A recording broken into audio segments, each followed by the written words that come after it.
Welcome everybody to today, March 13th, 2024, meeting of the Curriculum and Instruction Committee. We have no one signed up for public comment. I'll just make one call for anyone with public comment.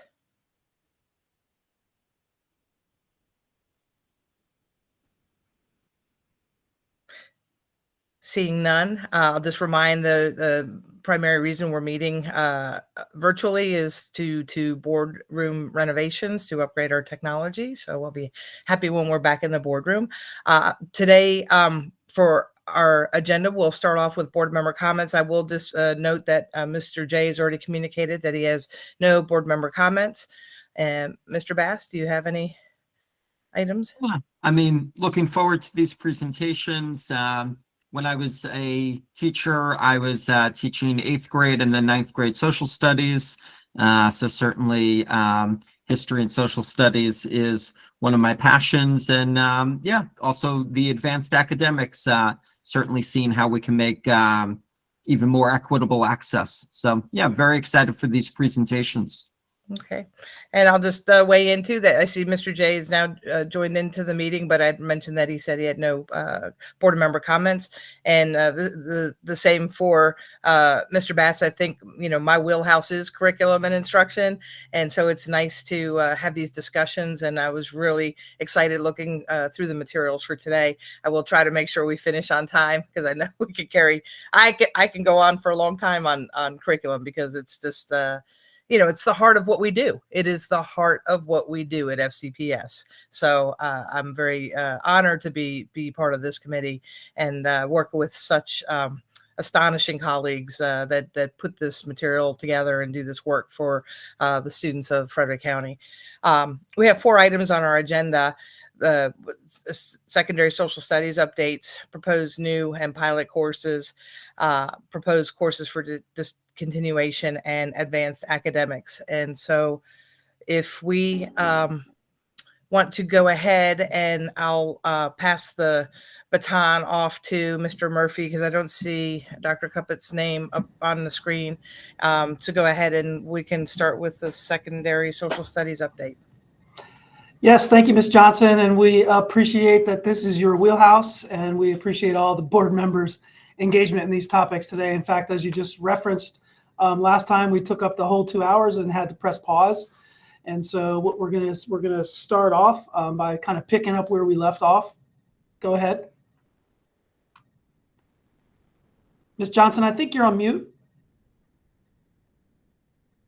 I was just saying, I think I need new reading glasses because I skipped right over the approval of the minutes from the February 14th meeting, and I've reviewed them and I had no remarks for them. Mr. Bass, or we don't formally vote on these, do we? Do we consensus just approve? Consensus. I approve as well. Okay, Mr. Murphy, do you recall? Because I can't. We've never. I have a hard time recollecting. Do we vote? Do we just accept the minute meetings without any comment? Ms. Raines was going to advise us. Yes. Yes, it's just a consensus that everyone's in agreement, or no one had any changes to be made. Thank you. Okay. You're welcome. So now, Mr. Murphy. Yes. So as you said, today we're going to pick up where we left off in the middle of the social studies presentation. Dr. Bernard will round that out. And then, as you stated, the second part will be the annual list of proposed new courses and pilot courses or anything discontinued that we always bring to the board this time of year. And then we'll round out today with the advanced academics presentation. So it is time to pick up where we left off with social studies. I'm now going to turn it over to Dr. Bernard.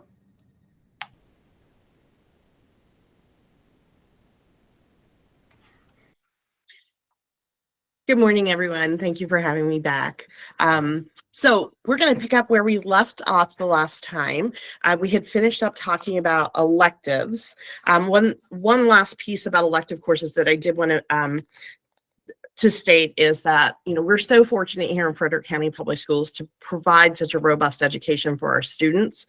In the social studies program, we offer 22 non-advanced placement electives for students to take deep dives into our content. And we also offer 9 advanced placement courses for our students, along with 4 dual enrollment courses through FCC. It's also important to note that social studies provides 50% of the advanced placement tests for the district. And that's been consistent ever since I was a new teacher more than 20 years ago. We've maintained that about 50%. And we did not see very much attrition coming out of COVID when it comes to advanced placement testing in the social studies. All right, moving on to the Maryland Comprehensive Assessment Program. So this is, as you recall, MSDE decoupled the assessments from graduation requirements. That doesn't mean that students don't have to take the assessments in order to graduate. They must do so, but it is no longer a requirement to have passed the assessment in order to graduate from high school. And this is the first year of the implementation of the new end of course exam, which will constitute 20% of a student's course grade. Now, this only applies to our current 9th grade students. Government is typically a 10th grade course. We have a handful of students enrolled in Frederick County across the district who are 9th graders in government, and they will, their 20% of their assessment score will be calculated into their final course grade. It will not calculate into any of the other students who are in the government class, but it does, for those, it's a handful of students, many of whom have moved into the district.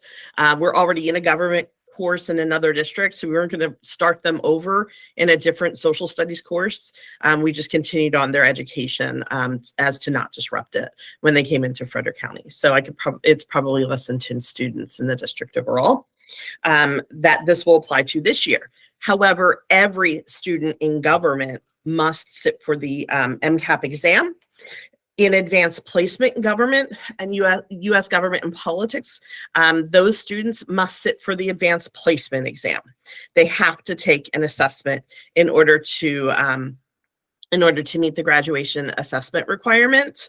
If they don't take the advanced placement exam, then they can be scooped up in the testing window in May to sit for the government MCAP assessment. Next year, we anticipate the 20% calculation applies to almost all of our government students, save for probably students that, again, transfer into the district. This year, we also received our first data from our 8th grade MCAP assessment. That's the American Studies 1 assessment. It is important to note that this was only the second administration of that test that we got this data from, but we believe it's a good baseline for us upon which to build and improve our scores as we move that program forward. We're going to continue to use this data to align our program and support student success and our teachers in ensuring that student success. I do want to pause for a moment and shout out Dr. Vetter's group, and especially Andrew Wraith, who has created some fantastic dashboards for us to be able to really drill down into data and get actionable data to our teachers and our teams so that they can focus instruction on areas that students tend to struggle with. We also had an opportunity recently, just a few weeks ago, to work with many of our 8th grade teachers from TSI schools. I should say it was a small selection of 8th grade teachers from our TSI schools to share instructional practices, in support of all learners, investigate testing data, retrieval and review practices ahead of the MCAP. And we also had the opportunity to visit Brad Gray over at Tuscarora High School in his advanced placement U.S. history class to continue to align that program as well. So our students coming out of our 8th grade program are ready for success in 9th grade, whether they choose an AP course or they choose our regular course of study in American Studies too. Next, speaking of alignment, we continue to iterate our local benchmark assessments to improve their quality and align with the 8th grade MCAP and the government MCAP. We always solicit mid-year and end-of-year feedback from our teachers, and we take that feedback into our work teams in the summer so that we can always continue to evolve our practice so that we're putting out the highest quality product that we can that is aligned with state assessment and also aligned with life skills. You know, what we do with evidence-based argument sets is what we have to do in life. And that's assessing the credibility and corroborative value of sources. Is this information credible? How do I know it's credible? And then how do I use this information to construct an argument based on reasoned judgment, i.e. evidence? And so that's what an evidence-based argument set does. You may have heard them referred to as DBQs. There's a slight nuance difference between them, but it's the same thing. You know, we're asking students to analyze text features in order to ascertain how those features impact the content of a text, and then cobble together multiple pieces of history in order to discern what indeed happened in their perspective.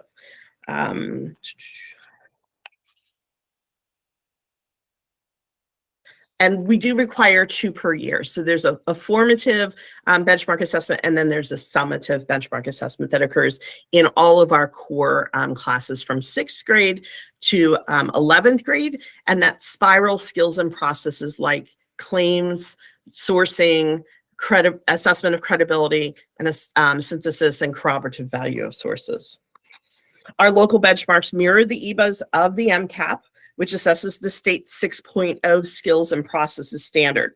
This year, we've collaborated with supervisors from our neighboring districts to crowdsource materials for the creation of common formative and summative assessments in 8th grade and government that are going to mirror the selected response, tech-enhanced, and content-based constructive response items on these state assessments. So the EBAs mirror the written component of our MCAP, but there's another component of the MCAP that's tech-enhanced and selective response. And so we're working with friends from Washington County and Carroll County to crowdsource materials. The creation of these assessments in our 8th grade AS1 and government assessed courses will continue this summer. So one of the most important things that we do is professional learning for our teachers. And I know I'm talking to a few many social studies friends here, and we know that the social studies are very broad. They encompass a number of different disciplines, from anthropology, economics, political science, psychology, history, geography, all of those disciplines with very specific content and very specific approaches. So it's really important as we approach professional learning for social studies teachers is it has to be multi-pronged.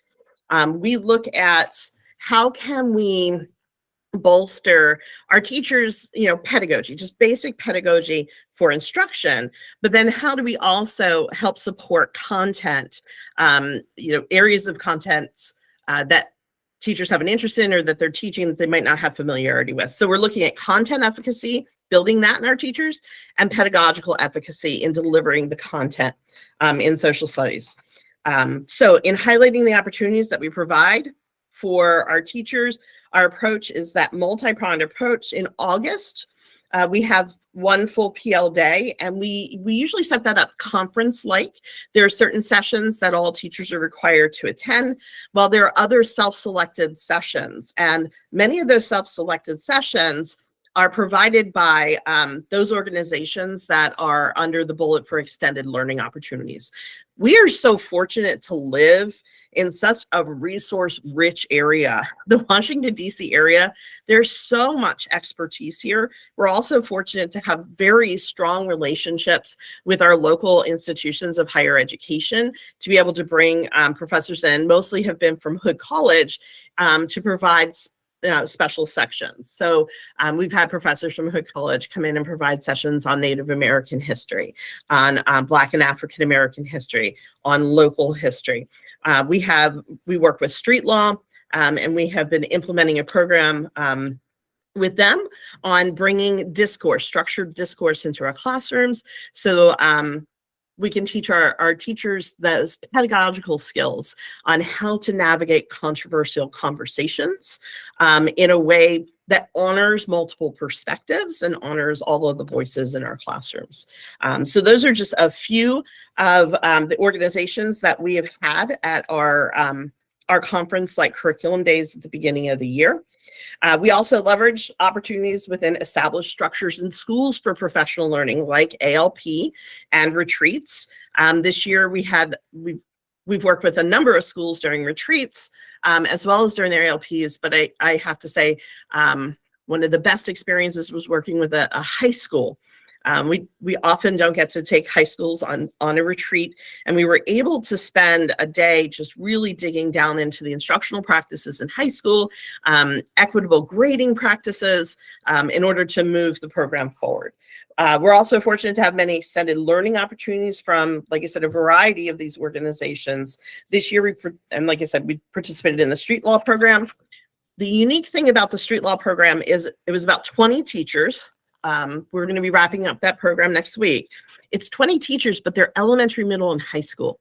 And it's so rare for our secondary friends to be in the same room talking about instructional practices with our elementary friends. And that was really, really powerful. And I worked with Kim Day on bringing those elementary folks in with our secondary folks in learning those strategies, those discourse strategies, and getting our students to talk to one another and to investigate the credibility and corroborative value of sources. We continue our partnership with ARCH, the African American Resources Cultural and Heritage Society here in Frederick, and we're continuing to digitize their materials. Last summer, I had a teacher that was working solely digitizing their materials so that we can embed them into our curriculum maps. I know Mr. Bass was at Seaber Arts the beginning of February to see that fantastic display that Kate Ehrlich from Oakdale High School and her amazing students put together on local Black history. That display is now traveling from school to school this spring.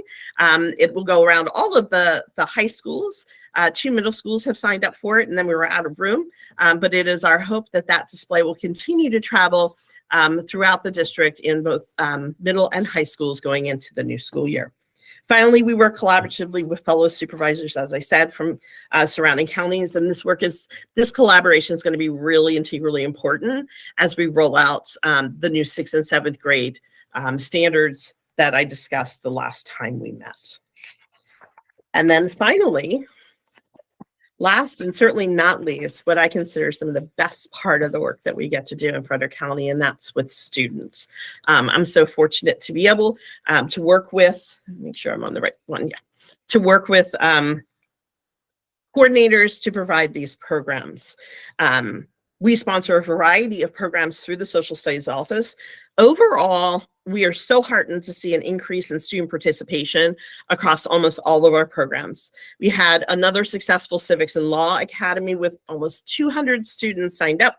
We had about 100 show up for that program, and that could not be possible without the partnership that we have with the, or without the facilitation and work that we do with the Frederick Bar Association. Frederick County Association of Student Councils, FCASC, has expanded with representation from every middle school and every high school in our comprehensive middle schools and high schools. We were also very proud to send 5 highly qualified students to serve as pages in the Maryland General Assembly this spring. Mock trial has concluded for the year. It runs January to early March. And we are once again back in the courthouse, which really enriches that program. And again, that program is not possible, and the use of that facility is not possible without the support of both the Maryland and Frederick judiciaries and the Frederick County Sheriff's Department, all of whom provide us with access to the building so that our students can be in real courtrooms when they are litigating their cases for mock trial. If you were at Model UN, then you know we've grown a bit. We actually had 600 students register, and we hosted over 400. That's about 200 more than we usually have at that program. And then again, another opportunity brought in partnership with Hood College, but a new partner this year, Educational Systems Federal Credit Union. The National Civics Bee is the local contest will be March 26th at Hood College, and that is facilitated by our local Chamber of Commerce, and Debbie Streeton over there is doing all of that work with us. And We have 20 finalists that will be participating in that program, 3 of whom will move on to the state competition later on in the spring. And last Saturday, we had our National History Day program. Last year, we had about 100 students register for that program, and this year we had 158. We had a very robust program. The cafeteria at TJ Middle School was packed for the award ceremony, and we certainly congratulate all of the students from that program. And that program is brought to us with the support of the Maryland Humanities Council and Rose Hill Manor, where we have the program.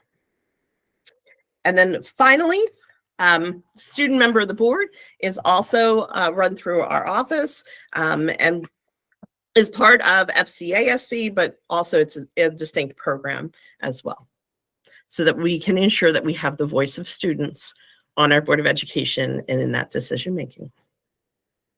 That concludes my presentations. Do you have any questions? Mr. Bass? Thank you, Ms. Bernard. This was excellent. A couple questions I'm thinking about. I'm encouraged by the crowdsourcing with curriculum specialists in other counties. And I mean, I guess overall, outstanding idea, to share resources and expertise. How long has that been going on, and what are some of the outcomes of working with curriculum specialists in other counties? Well, ever since I came into this job and into this position, and even before me, my predecessor, there's always been this kind of collegiality amongst supervisors at the state level. So we have our state collaborations with our state folks. And then, because we're in a particular region, probably, I don't know, 3 or 4 years ago, actually it was before COVID, we started to just kind of informally meet with, let's just get together and let's just talk about challenges we might be facing, where we can help support one another when it comes to resources and ideas. And that has grown into a more formal setting with 3 to 4 meetings a year of the group. I think I've covered the outcomes of that. It's really about identifying challenges that we're facing and wins, things that are going really well, and sharing those practices with others. That's really important as well. Yeah, good. I'm really glad that's happening. My other area of questions in terms of these electives, with the U.S. women's history, with the 1945 to the present. Can you remind us when that'll be rolled out, and what, starting at some schools, available at all schools, that kind of thing? Certainly. So elective courses availability is always based on enrollment of the school, teacher to teach the course. So it's really schedule driven. Of course, we want to provide access as best we can, and we can certainly leverage virtual school to provide some of that access. And I spoke to that at our last meeting where we were talking about the Black and African American Studies course. So when it comes to rolling out, let me speak directly to the women's history course. That will roll out at 2 schools in the fall, where they had substantial numbers of students, enough students to run the course. That doesn't mean that students can't access that content by taking a similar course at one of our local institutions of higher education. It's just that we're going to be able to provide it at these 2 schools in different parts of the county. So that will start this fall. I'm going to speak to the standards that you'll have in front of you here shortly that are for that course. When it comes to the 45 to the present, we have that course currently as a 1.0 course. We're looking at creating a 0.5 version of that course that marries quite nicely in that junior year with the 0.5 health credit, and provides some more flexibility in scheduling for our high school principals when they're looking for, okay, I've got this half credit class here, I need to marry it with something. And so that's we're looking at rolling that out, not this fall, but fall of 25. Briefly, if you were to project, would you say say that half credit 1945 to the present would be available in most likely at all schools going forward, or do you think it'll be limited based on teacher availability and student interest?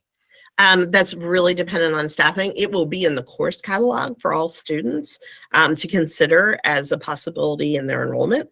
And then it's just based on enrollment at each school. So all students have the opportunity to enroll for the course. It'll be in the course catalog. Yeah. All right. Thank you. You're welcome.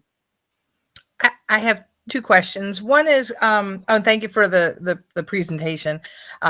One is when we were talking about assessments, and you mentioned that there would be grabbing data from a formative and a summative assessment. In my own household, the formatives are not like done regularly because they're not graded or not, they don't contribute to the final grade. So how do we handle that? Because I hate the thought of thinking in my own household that my child is not participating in an assessment that, you know, is giving data to the system. So how do we ensure that that is being done for the formatives? Okay, so what happens at the classroom level when we're talking about formatives is a little different than the county required benchmark assessments. Okay. So when I spoke about that benchmark one being a formative, that is a required assessment. So all students Okay. are sitting for that assessment. It's delivered in Performance Matters. Okay, so that's great. So it's the same terminology, but it's a different application. Thank you, because Correct. I was Totally starting to understand. panic. Thank you. Then my second question revolves around like our relationship with Maryland Public Television, because I saw the ThinkPort site, and I didn't know like exactly like what we do with MPT for the professional learning and school support. So when it comes to MPT, we tap into their resources for professional learning. And what it comes down to is letting teachers know what's actually available in ThinkPort and what's available through MPT.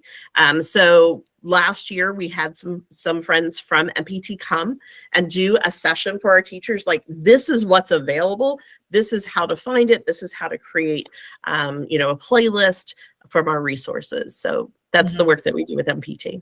Okay, well, I had actually never known about it until I was preparing for the meeting, and then I was like, well, this is really good. So, so I didn't. So it sounds like it's a similar situation where across the system we might not know about it, because you can get your MSD continuing professional development credits for, I think what the tuition was like $220 for a class. So it's like low cost, great titles. I haven't seen, like, I may participate in a course because it would apply to some of like what I would do with creating, you know, blended classroom, teaching students in a blended classroom, or there was another one on there, teaching technology and universal design, you know, things that used to be a specialty, let's say prior to COVID, is now become an expectation for all, not an expectation, but perhaps maybe something that we would expect to be in terms of skills held by all of our teachers.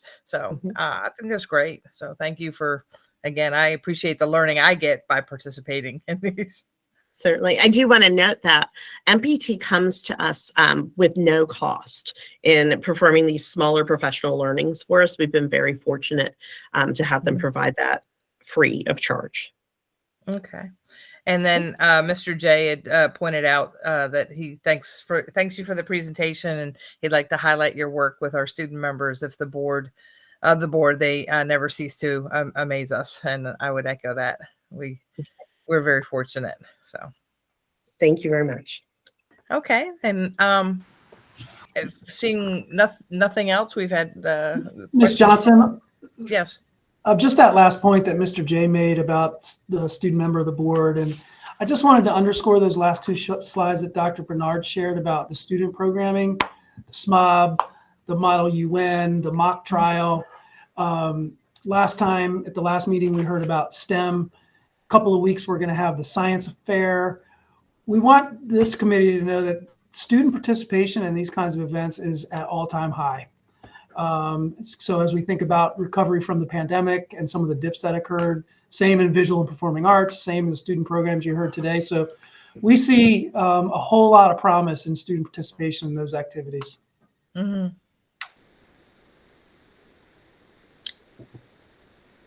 Yes, thank you.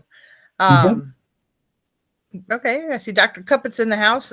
We'll go ahead and move on to proposed new and pilot courses, unless there's any objection. I'm determined we're going to stay on schedule today, time-wise. Yeah. So good morning, everyone. Thank you for Mr. Murphy for pinch hitting at the start of the meeting. I appreciate it. We're going to move on to propose new courses. As you know, board's authority in curriculum approval includes the approval of new or pilot courses. Can somebody just confirm that the sharing of the document is visible on the screen? It is. Okay. All right. Thank you.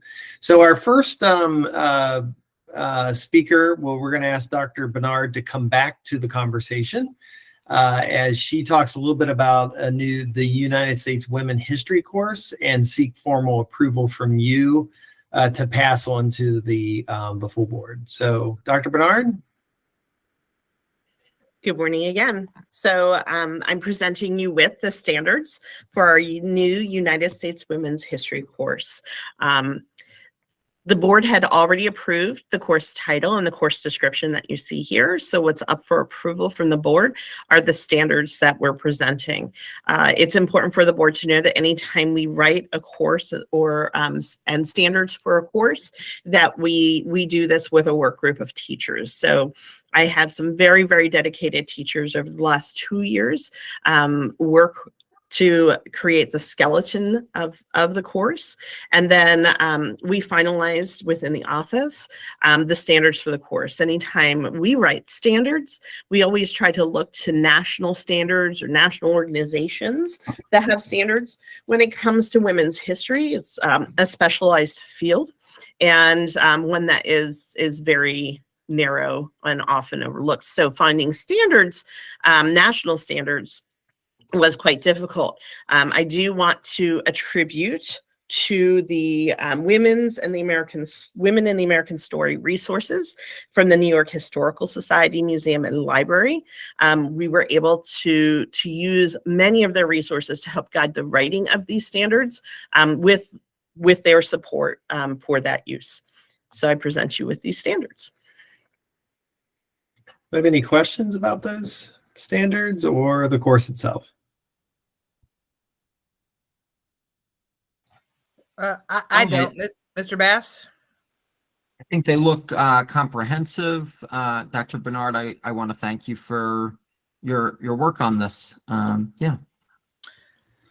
I guess I'm just wondering, have we ever had any Microsoft Office user specialists? We're going to switch over to that course here in a second. Oh, we just want to sorry. make sure we're okay with the women's history course. I'm jumping ahead. So that's all right. You were determined to end on time. That's one way to do it. All right. If there's no more questions for Dr. Bernard, we'll move on to the next question. I'm going to scroll back up in the document. Mm-hmm.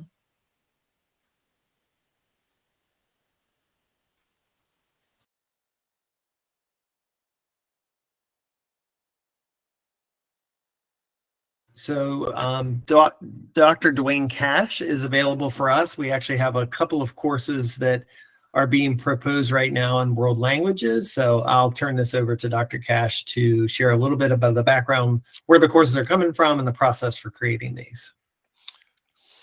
A very good morning to everyone. Thank you, Dr. Cuppett, board members. As an effort to offer some general electives aside from the ASL French, Latin, and Spanish classes that we currently offer, some teachers and I work collaboratively. Please do let me speak correctly. To develop these courses that I am proposing to you today for approval to be tested at Brunswick High School and at Walkersville High School. The first has to do with classical mythology. Will primarily initially be taught by Latin instructors. However, the prerequisite knowledge of Latin is not necessary in order to matriculate into the class. You have the description there for you, as well as a course called Exploring Hispanic Cultures, and the same is applicable to this one as well. That knowledge of Spanish is not necessary in order to enroll in the class. There's a variety of activities that will be done in the class, and we have purposely incorporated standards from World Languages, the American Council on the Teaching of Foreign Languages, as well as social studies, as well as English standards, so that the courses will have an interdisciplinary approach, and the courses will be taught in English about their respective targeted cultures. And I think I will pause here to entertain any comments or questions that I'll be happy to clarify.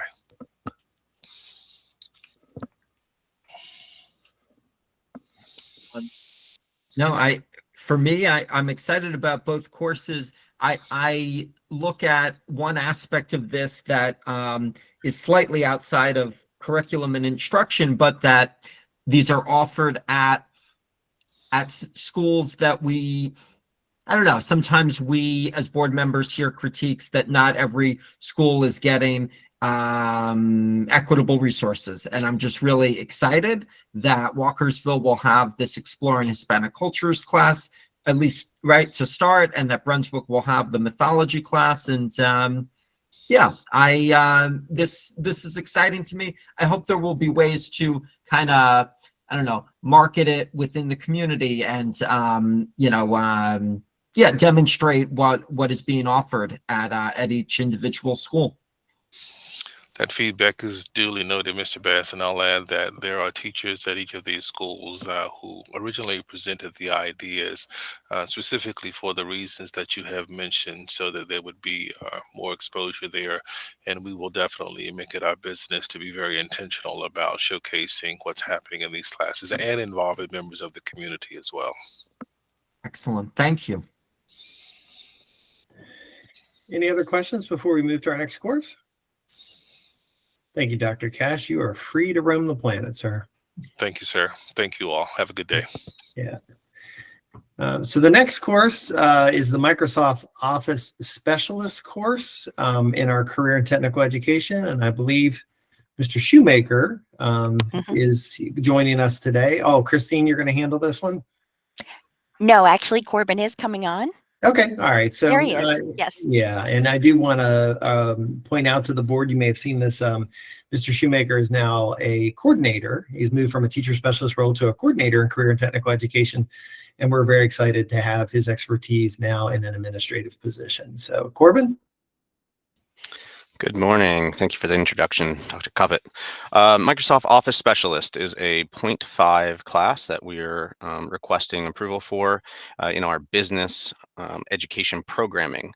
And I say programming because it is not a CTE course in our pathway.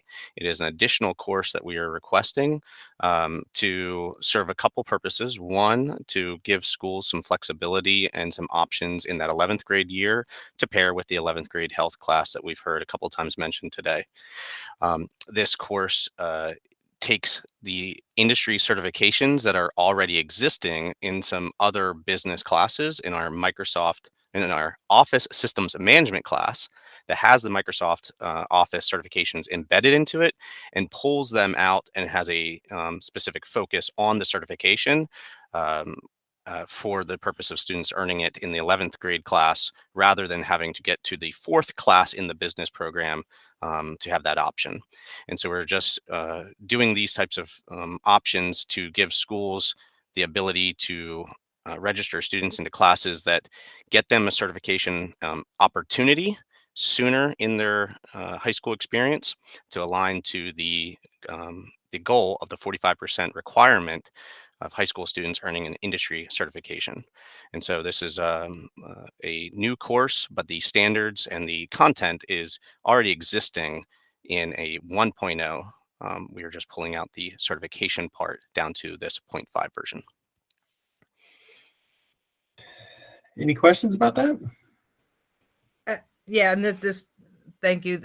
This revolves back to my other one. I know the Office User Specialist certification has been around a long time, so it does make sense to roll this in to create a broader opportunity for students to earn a certification to help meet, I'm just going to call it a legislative requirement.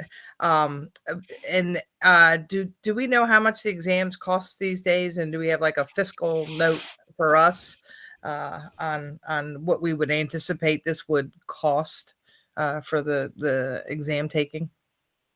Yeah, so our office can get the exact number. I can Mhm. tell you, traditionally, we had, if you go definitely pre-pandemic, we had a lot of students earning the certification. I'd say hundreds of students earning the certification.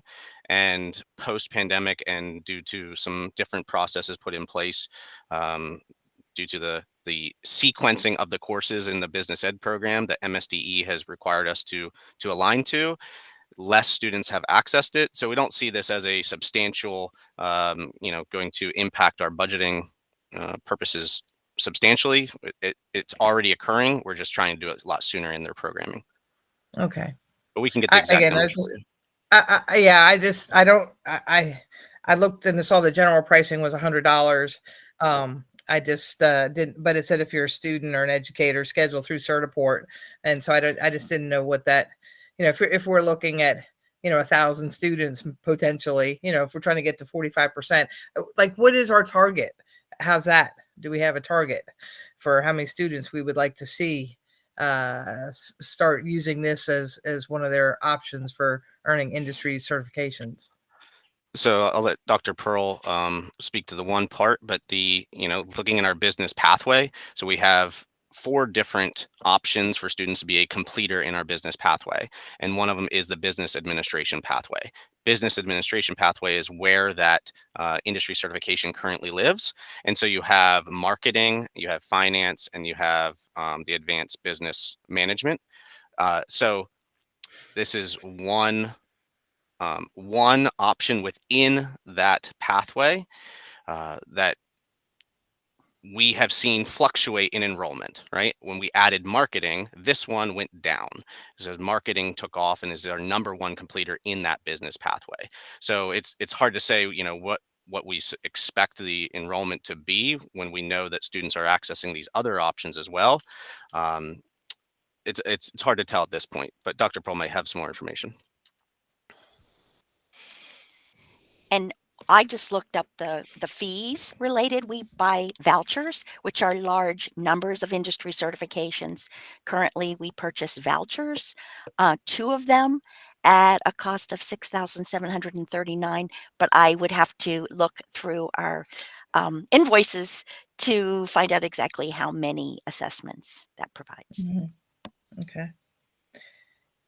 And if I could just add one more question, because I know we're still on track, with that in this idea of trying to get, achieve this 45% of high school graduates earning an industry certification, and he talked about marketing and business, like there are project management certifications, and like, do we have who's dedicated to looking at industry certifications and seeing how we could potentially involve them into our portfolio of options for students? There's actually a couple of ways that we are strategizing. So we have a Blueprint 3B committee that looks specifically at CTE, and it's made up of a number of stakeholders. And we are analyzing and developing strategies to meet those requirements for both the industry certifications as well as apprenticeships. We've been waiting for the AIB CTE committee to actually release the list of industry certifications that they will approve. Just That's good. about 2 weeks ago, they released the preliminary list, but the finalized list will not be available until July 1. We were excited to see that. I would guess, what do you think, Corbin? Maybe 80-90% of our current industry certifications are on the approved list, But again, we are still waiting on the AIB to be able to get the data that we need to kind of implement some of our strategies. But certainly things like this, like ensuring that all of our courses and programs of study have an industry certification that is approved, ensuring that we're providing opportunities for all students, whether or not they're at the CTC or in our comprehensive school programs, to be able to access industry certifications are part of the strategies that we're exploring. How hard will it be for me to find that list? And like you said, how much overlap or not overlap? How many certifications are on that preliminary list that we don't offer? Do you, Corbin, you did a quick, you going to pull up the data or the Yeah, document? it's multiple pages. I think it's 6 pages of certifications, and we are hitting as many as we can that are on that list. That list is, like she said, the preliminary list. Not all of the certifications have been vetted and approved for that to even show up on that list. It is very comprehensive and represents the entire state's CTE programming and certifications that exist out there in Maryland. So it, I could get that list very quickly. I'm pulling it up right Yeah, now. The and I list see. that from, from MSDE. Yeah, and I see And- Mr. And I J think has we a could just pull that list together for the board members and forward Oh, it yeah. to them, The and so that they analysis, could yes. review it. Yeah. One thing to be aware of, though, is this is not a comprehensive list. For example, they do not have anything related to business on this new updated list. But what I put in the chat box is from the Governor's Workforce Development Board, CTE committee. That's the list that they have approved as of, like I say, 2 weeks ago.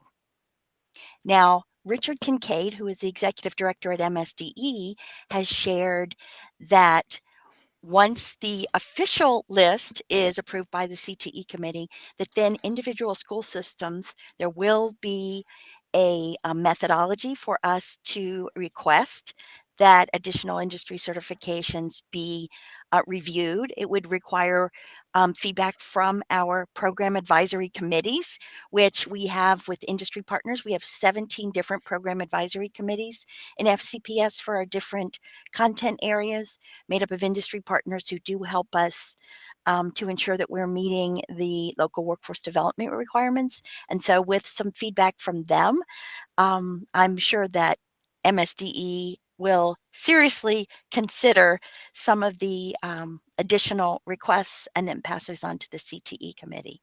So it's not a done deal. It's still in progress. Mm-hmm. I thank you for passing that list along, because I just see it really helps me understand more about like what the industry certifications are, because it includes things like, firefighter 1 and, rescue tech operations. There's a whole suite of the certifications for the MIFRE courses. And I know that we have, students in like a fire academy, within SCPS. And I'm going to, after the meeting's over, really enjoy looking through the list. So thank you for forwarding that so quickly. Sure. Yeah. One other thing I just wanted to point out is we worked very closely with Dr. Carlson at the Monroe Center, and we're looking at aligning, as well as with our dual enrollment folks, to align any programs that we offer through dual enrollment that we're able to align to the industry certifications that have been approved for post-secondary. So that's also one of our strategies. And I see Mr. J added a question in the comments. I just want to respond to that for a second. He asked if their certificates cover any programming languages. This specific course is Microsoft based. We will continue to examine additional options to add computer science certifications in the computer science pathways. Thank you. I was speaking mainly to the Microsoft C# certification. So that's what I was. No, at this point, it is not in the business pathway. I'll be curious to see if that one ends up on the approved list, and we'll consider that.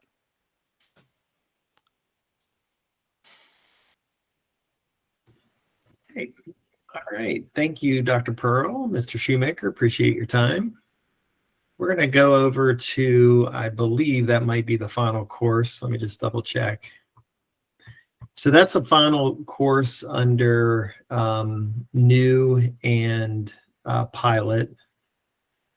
And then I'm going to switch the view now over to a discontinuation. I see Dr. Pearl's going to hang on for that one for us. And share. And Chris, Dr. Pearl, if that's showing okay, feel free to proceed and talk about cultures and cuisines, please.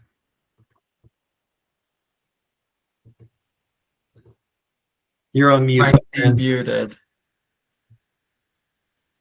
You know, after 3 years, we should know this, 3 or 4 years. I'm sorry.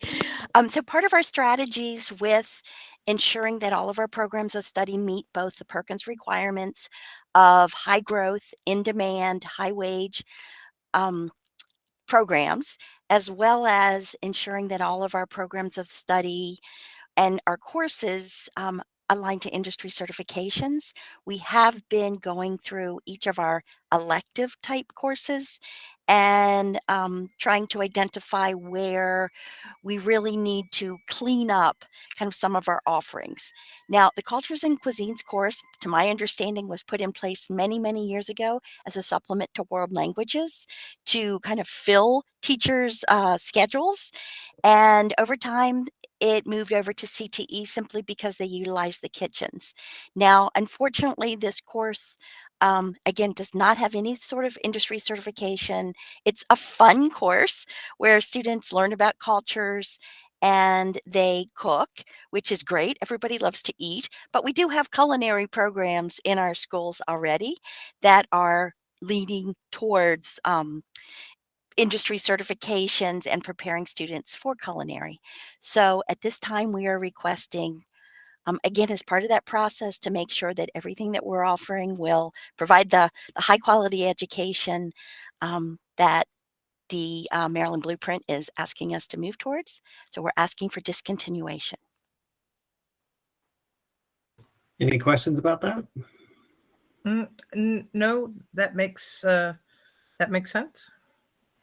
All right. Thank you very much. So as a final request for all of these, thank you, Dr. Pearl. You're free to roam the planet. Okay. We are just requesting that the new courses and the discontinuation be forwarded to the full board for their approval at not the next meeting, but probably the meeting after.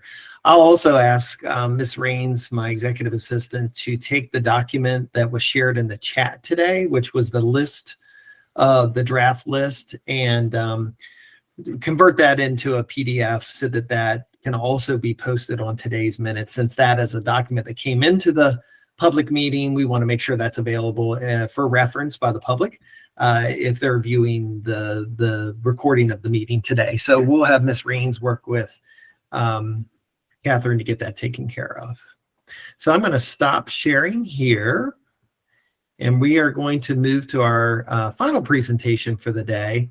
And I want to thank Dr. Reinhard for being here to discuss the advanced academics programming that we have. So she'll be sharing her screen here in a second.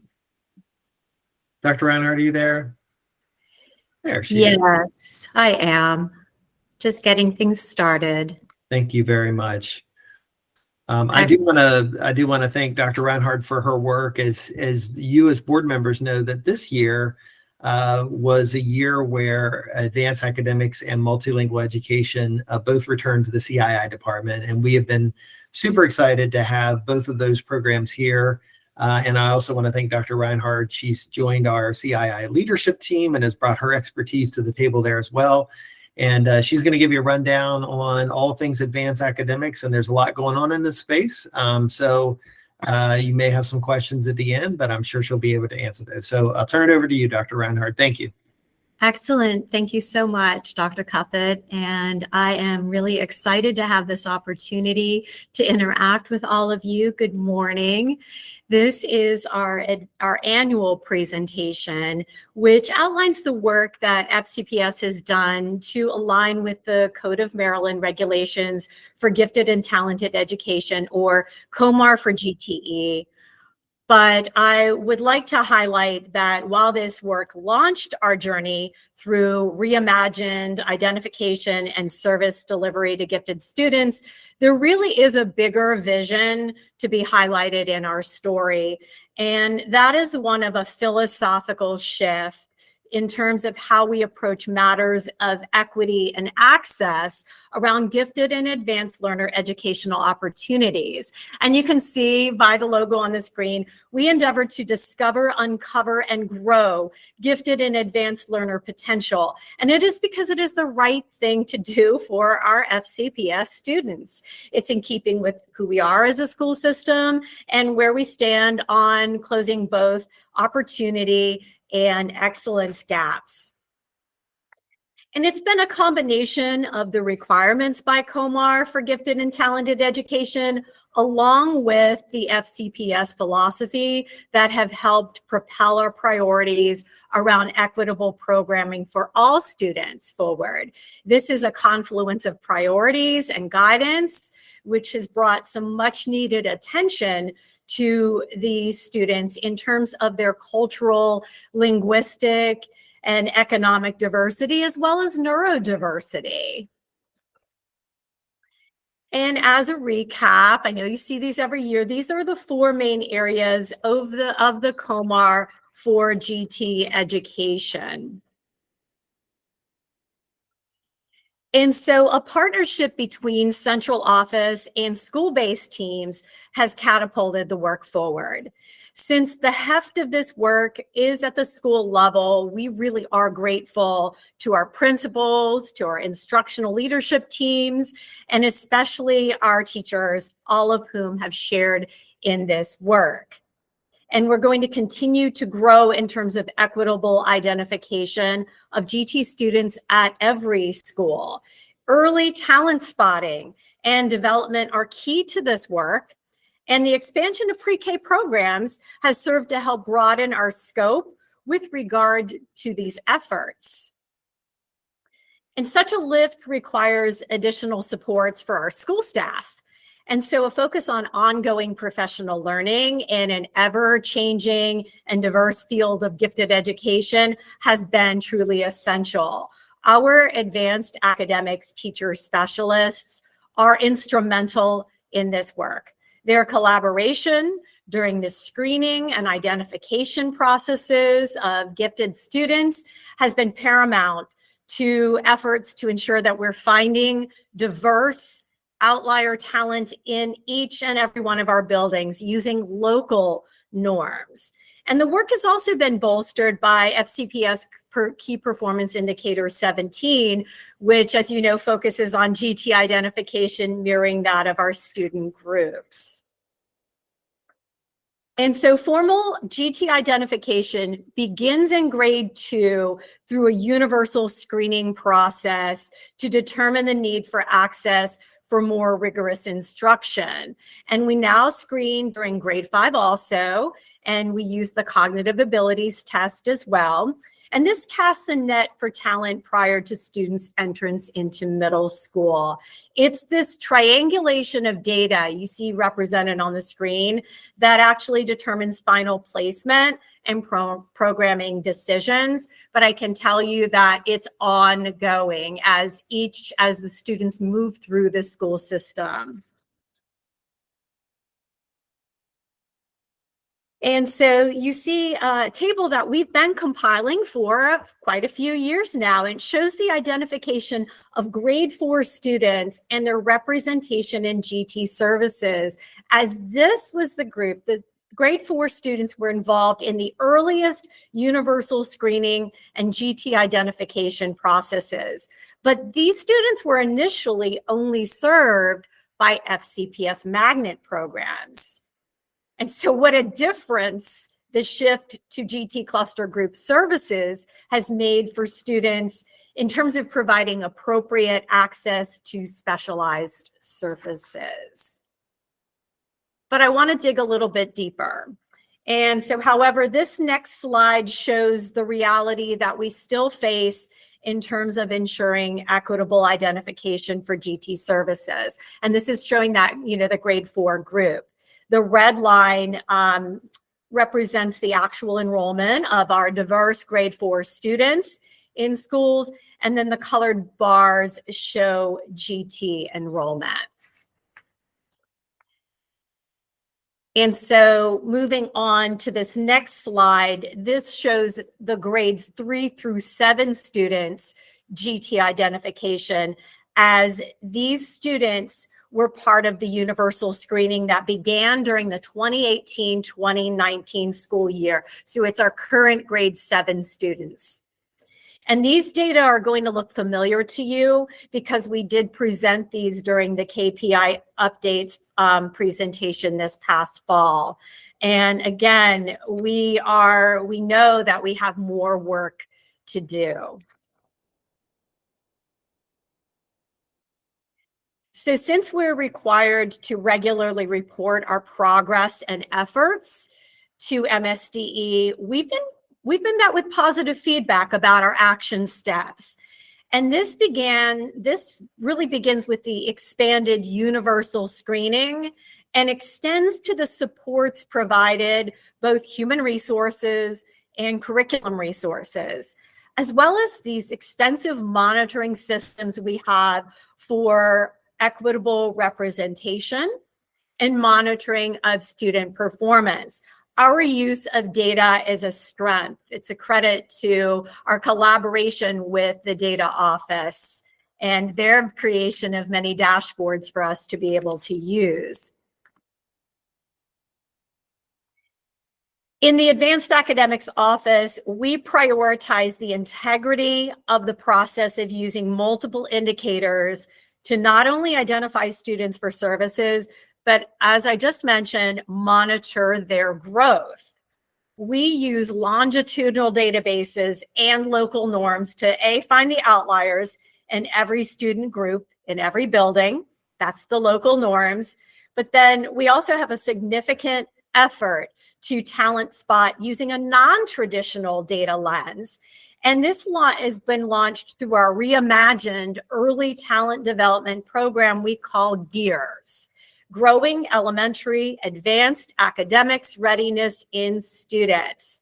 And we're really proud of the fact that as of this year, we'll have 2 years of GEARS data on every student, which we will now be able to use during the GT identification process.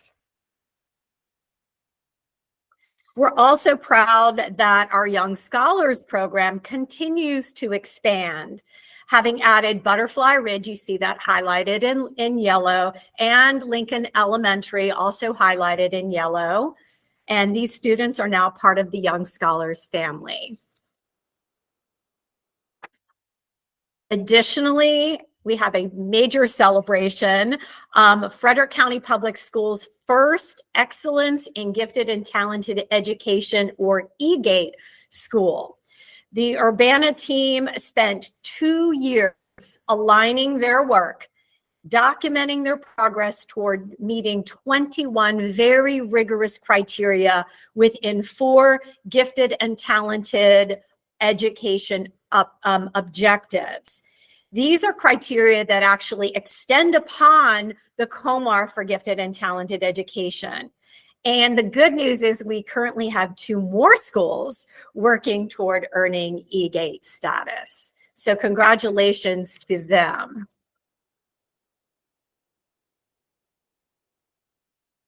And moving forward, we will continue with talent spotting and development at all 3 levels, ensuring that our efforts are not just about gifted and talented service provision, but the access to advanced level services by any student with demonstrated academic need and potential. We are going to continue to monitor underachievement and work to close excellence gaps. And we'll continue to monitor and eliminate opportunity gaps and ensure that our school staff are prepared to work with these diverse students. Our practice of using local norms to find outlier talent will continue. And we know that the social and emotional health of our students is key to truly helping them realize their full potential. And that concludes my presentation. And I see we have some questions. We'll start with Mr. J. Hi, thank you so much. Thank you for the presentation, and thank you for your focus on our students. And it's really what I consider to be a special education, often unmet area. Students who are highly rigorous and able to do more often get overlooked or just kind of given moderate work. So thank you for focusing on them. Right now, my question is going to focus on teachers. And so with the new model, going away from magnet, going more cluster grouping, you now have a diverse classroom. And so I wanted to ask about our teacher support in this area. And I wanted to ask about, because also it goes back to our students. Because students in our programs need to be able to have flexible seating, have flexible, be able to be creative in their rigorousness, and be able to flex and just have that space. And what I've seen successful is that our students have that room to like be creative, and move around, and just do things. And so I'm asking about teacher support, because if a teacher has a student who's on two different levels, I mean, really far apart, it's actually the dichotomous and painful to educate. And so what are we doing to support teachers, and are we making sure that we don't have gaps so far wide? We have students who are really rigorous and going one direction, and students who need an extra level of support in the same classroom, because that's going to be dichotomous, and you're going to get a diluted quality in that classroom. What are we doing in that regard? I love that question. Thank you, Mr. J. So it begins with this idea of cluster grouping. And the purpose of cluster grouping is truly to reduce the number of levels within a given teacher's classroom. And so each teacher in a given grade will have a top group. Specific teachers will have the identified gifted and talented students. And so we don't have the most struggling students in the same classroom with the students who are identified as gifted and talented. So it's a reduction of the number of levels within the classroom, first of all, because we would agree that if this is done incorrectly, then we're not only calling attention to our gifted and talented students, but it's mission impossible for that teacher when they have all levels represented within their classrooms. And that begins between the collaboration of the elementary and middle school advanced academics teacher specialist working during the scheduling process to really review the data of all of the students in the given grade and help with the appropriate scheduling. So again, that reduction of levels is realized within the classroom.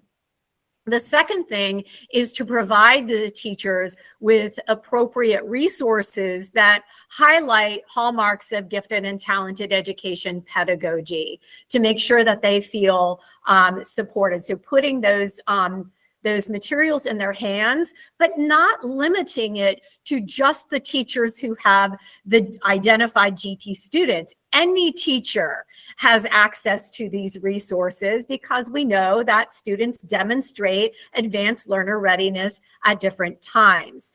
The other thing that our advanced academics teacher specialists do is they'll often go in, they'll model how to do small group work, how to run station rotations. They'll help the teachers unpack the resources so that they feel confident delivering those resources within the classroom. And so they're also participating in data review meetings to ensure that the students are making growth. I also mentioned professional learning. So that's that personalized professional learning that can happen at that school level, right? But we also provide district level professional learning so that our teachers working directly with our identified GT students are cognizant of the characteristics and needs of the students, so general characteristics and needs, but also the social and emotional needs. And then also topics around underachievement. What do we do when a student is underachieving when we're looking at their data and seeing is it commensurate with their ability or prior past performance? So it's I know I gave you a very robust answer, Mr. J. No, that was wonderful. I loved every word. Thank you so very much. That was marvelous. Thank you, Mr. J. I appreciate it.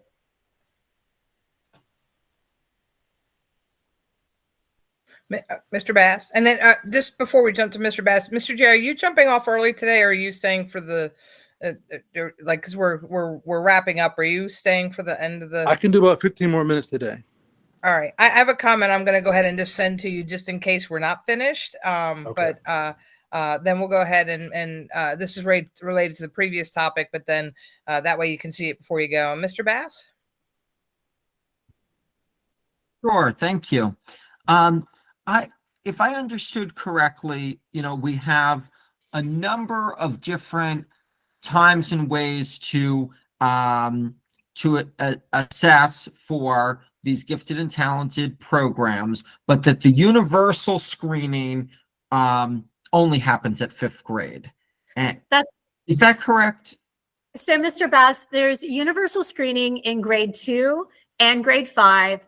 And during both of those grades, we administer the cognitive abilities test. We're required to use multiple measures of ability, performance, and potential. So during grades 2 and 5, we administer an ability measure, but we are constantly using norm reference performance data to assess the students where they are and seek outliers within each demographic group, within each building. So outliers in one building may look very different from outliers in another.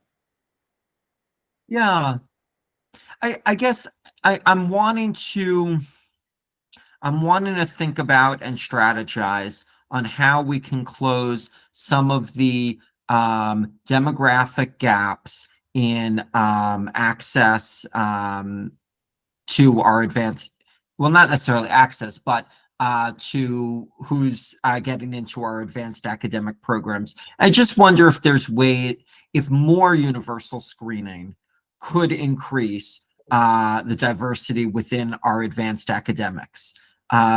Is that one of the things being considered? Would there be an additional grade where universal screenings would take place?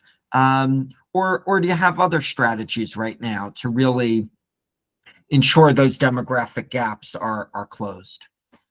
Great, Mr. Bass. So yes, we screen at grade 2 and grade 5, and that gives us a point of ability data.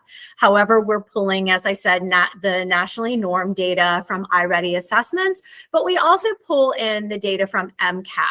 But here's the thing, Mr. Bass, which we think is really going to be a game changer. It's that early talent development. We have portfolio data pre-K to 2 that we're compiling on all students. And that really assesses students on non-traditional measures. So their ability to be communicative, persistent, perceptive, creative, inquisitive, resourceful, and show leadership.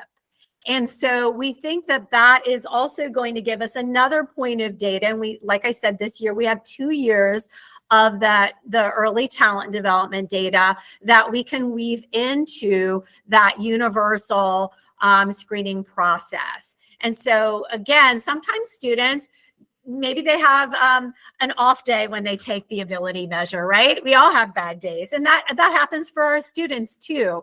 So that's why using multiple data points is really critically important. But the other thing is also that ongoing talent spotting. So Mr. Bass, we don't stop upon entrance to grade 3, we don't stop watching our students. We keep compiling data. We have watch lists of students whereby we're reviewing them with each take of iReady, each MCAP take. And then to your point about looking at an additional universal screening grade, I'm sure that's not off the table. I can tell you there are districts in Maryland that administer an ability measure again during the middle school years, usually grade 7.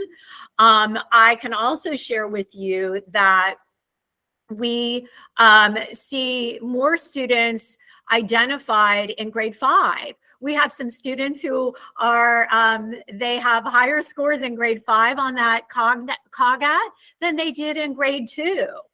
And it may be maturity. It may be it was their day, taking the test, their level of comfort. But what's interesting about that is it's an untimed test in grade 2, but it becomes a time test in grade 5. So it's really a credit to our students and, being really focused during that assessment that allows us to, again, cast a wide net and talent spot more students. So we really rely on that triangulation of data, and we truly rely on the use of local norms. I can't stress that enough. We look for outliers in each demographic group in each and every one of our schools. Thank you. Maybe just a second question. I didn't have that much familiarity with the Young Scholars Program. I did review the webpage that we have about it, but can you tell us more about the Young Scholars Program? Sure. So the Young Scholars follows a cohort of students who are identified as rising second graders at our schools that I mentioned, and we have our elementary programs, our middle school programs, and our high school programs.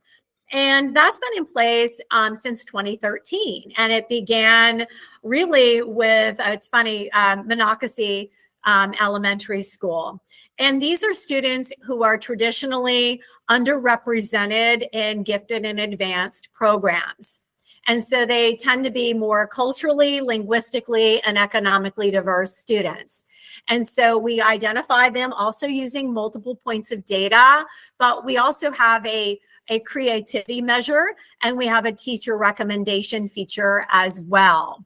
And so it's a cohort of 10 students that begin at grade 2, and they continue together all the way up through graduation at whether they're graduating at Frederick or they're graduating from Governor Thomas Johnson High School. We follow that cohort through the system. They engage in a 7-day summer learning experience that is related to STEM. And so we have a hands-on, minds-on experience going on for them during the summer months, or during that summer month. This year it will be June. But we also focus on how they're doing during the school year. So for our older students, our middle and our high school students, are they enrolled in more advanced level coursework? Are we easing them in to more advanced level coursework? And are we checking in on them to see how they are doing?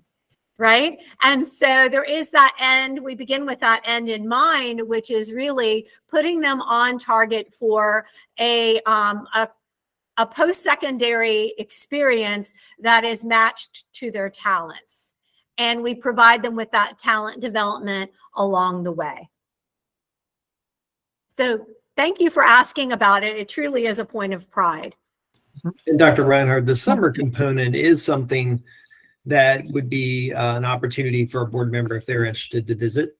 It's a great program. It's a lot of high energy in there. Very passionate, dedicated instructors who return year after year. So if you'd like, we could forward over some additional details for the members of the committee here.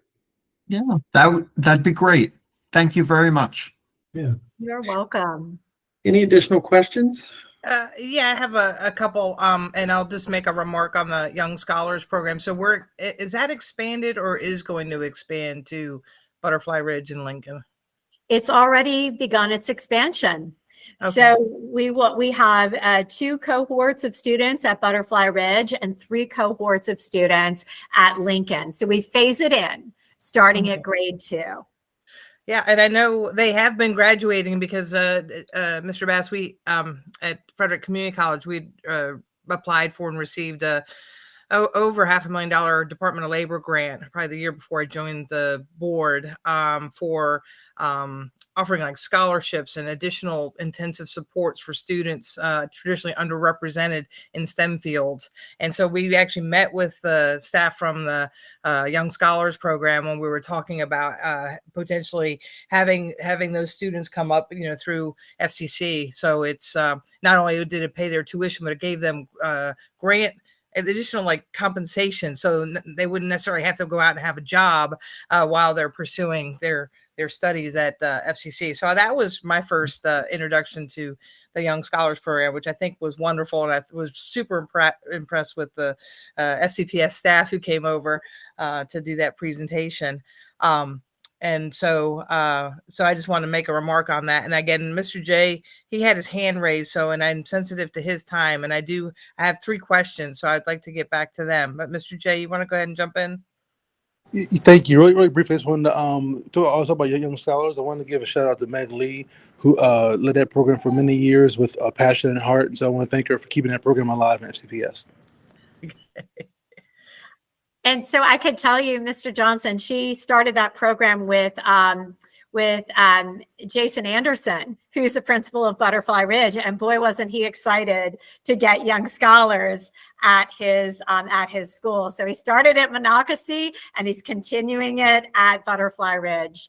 So that's yes, wonderful. Credit to Meg and her collaboration with him. That's awesome. I had a couple of questions. One is going back to the certifications. Can we use them in our data that we represent to or present to the state for students that might earn a certification outside of FCPS curriculum? I'm thinking just a volunteer firefighter or an EMT that earns that through their firehouse. So you're circling back to the CTE presentation. Yes. Is that what you're saying? Okay. Yes. Yeah. So I just out of a point of order, are we finished with the advanced academics portion? And I could actually, no, because let me go back to my advanced academics. One is did you have any remarks on the demographics of students that we've identified, enrollment percentages on demographics with relationship to those that identify or we've identified or test or somehow are identified as potential for advanced academics? Because there was, looking at, I'd like to see the red lines at or near where the end of that specific population is. But you can see some, under the Hispanic, Latino, the 12% of 21% of our total enrollment, but 12% identified as gifted and talented. So do we have any remarks to make on that? How we can reduce those gaps? Well, it really is ongoing, and it involves, again, we don't just use 1 or 2 points of data, we use comprehensive data. And we also have a GT equity dashboard that allows us to see what the percentages are for every group in every one of our schools. It also allows us to set minimum equity goals. So at about 80% as opposed to 100%. Or 1-to-1 representation. And we certainly have those dashboards open when we have our longitudinal databases open during the identification process. And what we're doing is we are literally sorting by student group. The data that we are able to see, we don't have the free and reduced at this, we have it at the school level, but only certain folks can take a look at that.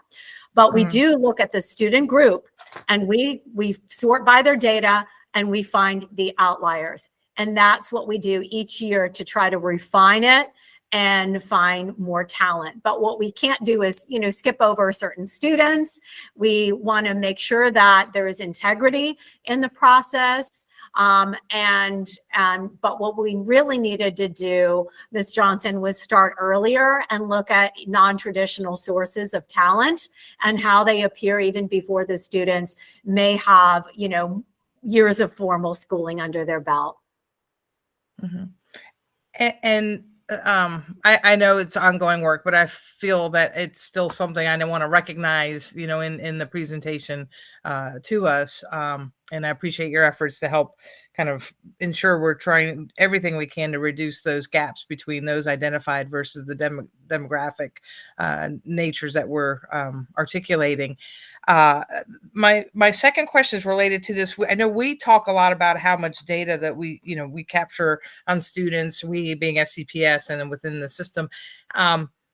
How much is that is available to parents? Because just as an example, one day I got a half crumpled up form, and I think it was maybe the COJET test form, perhaps maybe for my son, like how do parents access like data for their child over time that we're collecting on them? Like what are we doing anything in that regard? So that's not maybe kind of touching on this, but like how would a parent know where their child is at in terms of these testing? So, Ms. Johnson, is the question directed to me, or I see that Well, Dr. it could be for anything because we assess on a lot of measures. And so like, the iReady, I'm just trying to think of things that me as a parent I've seen, but like right now I'm not 100% sure like what FCPS thinks of my own child and how could I go back and like look at like, their maybe like historical scores, like what information are we sharing with parents? So first of all, we think your child's outstanding. So if you want to know what FCPS thinks, that's part of it. You don't live with him. So I see Dr. Vetter's getting ready to hop in, but I will say there's a lot of ways that data or information about a student is shared. Remember, we also have parent-teacher conferences. That's when information can be shared. Some assessments we do have home reports, which are sent home periodically. But I'll let Mr. Vetter hop in there, or Dr. Vetter hop in a little bit and share additional information. Hey, good morning, everybody. So it's a timely question. Mr. Murphy and I actually co-chair a committee where we are preparing a comprehensive resource for families to kind of inform them about the different data points that they should be looking at on their child's performance throughout the learning journey from pre-K through 12. And we're going to identify when reports are coming home. We're actually preparing to send home iReady reports so that parents have a sense of how their students are doing, not only in that assessment, but other assessments. So we're working, we're aligning our work to this vision of the learning journey and identifying, in third grade, what data as a parent should you be looking at for your kids and how can you access that data? So we're actually working on that for release for next year.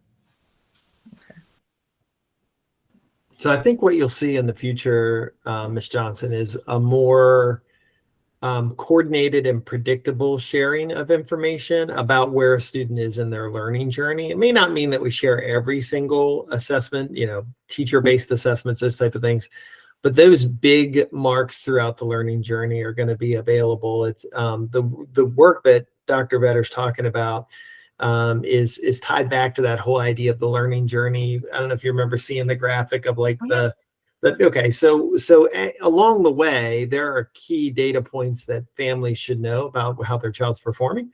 And those are going to need to be kind of organized and put into a system where you as a parent would receive these key updates throughout your child's education.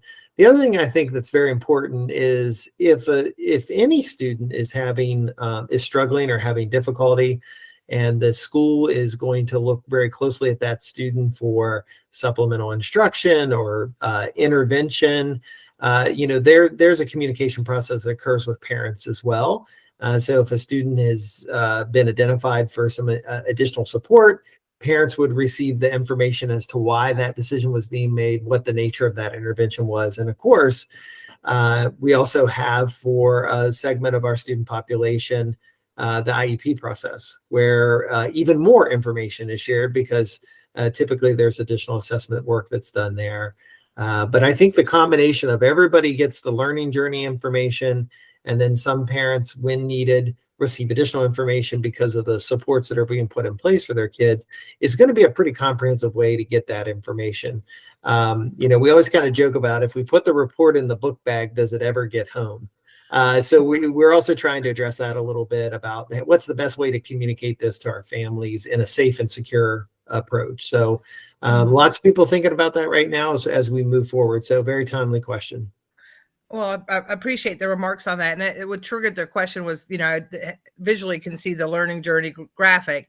And I know we had some public comment about, well, our students aren't, we're going down in our math, students that are at their grade level for math and reading. And I think if almost like a parental dashboard where you could actually see where your child is, I think that would help. I think it would help everybody. But I know that could be tough to implement. So but it might be better than getting the crumpled up piece of paper out of a backpack that, you don't know where you can keep track of. But can we do that for our families so that they have, maybe a link within Schoology or some, I don't even know how you would implement Yeah. that systemically. So that's part of what we're looking at, because you also have to remember that students' data is private. Mhm. And so whatever way we communicate that, we want it to be as secure as possible. So those are all considerations that the group has, and this feedback will be added to that thinking for that group as well. Mm-hmm. So yeah, this question being articulated stemmed from some public comment that we've had. Yeah. And I think any way that we can include parents more in the student journey, I think is going to benefit everybody. So Absolutely. So that was it. That was all I had. Okay. All right. Thank you, Dr. Reinhardt. Appreciate your time today. You can stop sharing your presentation and enjoy the rest of your day. Thank Ms. you, Johnson, everyone. did you want to circle back to that CTE certification question that you had? Ms. Johnson. Yes. Are we able to use certifications that students might not earn through the FCPS program as So part that's of an their? interesting question. So I think the example you gave, if a student was working on some coursework, you mentioned, I think like in firefighting or EMT, they're volunteering at their local fire and rescue service. And the question that sounds like what I'm hearing is like, hey, if a kid goes through this and actually achieves a certification that's approved in the state of Maryland, right, is on the list, but didn't do our coursework, could a student get credit for that? Now, conceptually, I think that makes a lot of sense. If you're hanging out with your neighbors at a picnic and say, well, why couldn't my kid get that?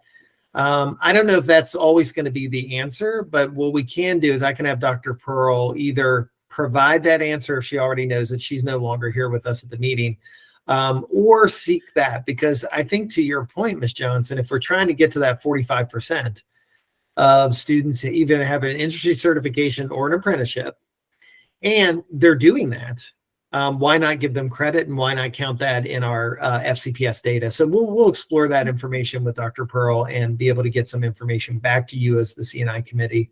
It may take us a week or so if, in fact, we have to get some information from the state. But this could be something that Dr. Pearl knows right off the top of her head. I personally don't.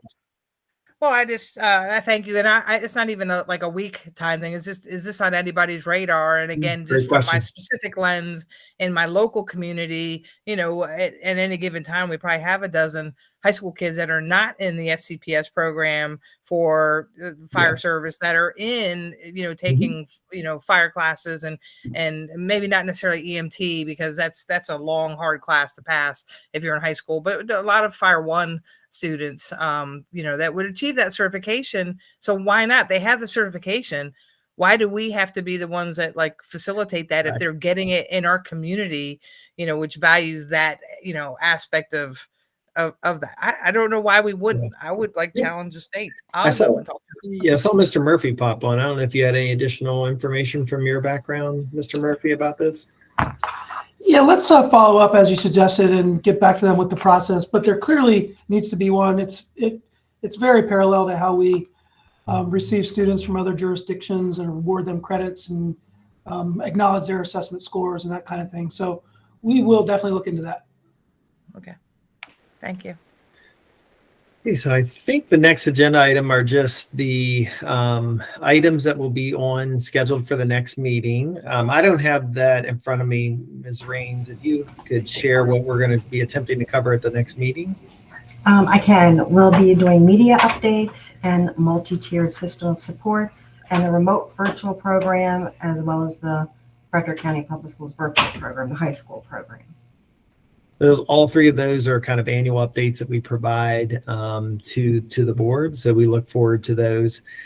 We did have an agenda item. I think it was in the month of June. Ms. Rains, you can correct me if I'm wrong. It was called Special Education and Curriculum or something to that respect. We may be changing the title. That was a placeholder for some of the work that we have been engaging in here in the district that we think would be of high interest to the board.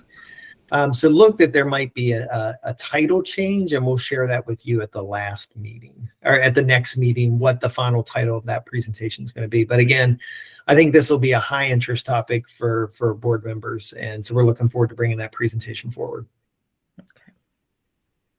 Dr. Cuppet, would that be in addition to the two that are listed now, the equity and curriculum and community schools? Yeah, so the equity and curriculum, that's the one that we were talking about. We will be bringing forth community schools as well.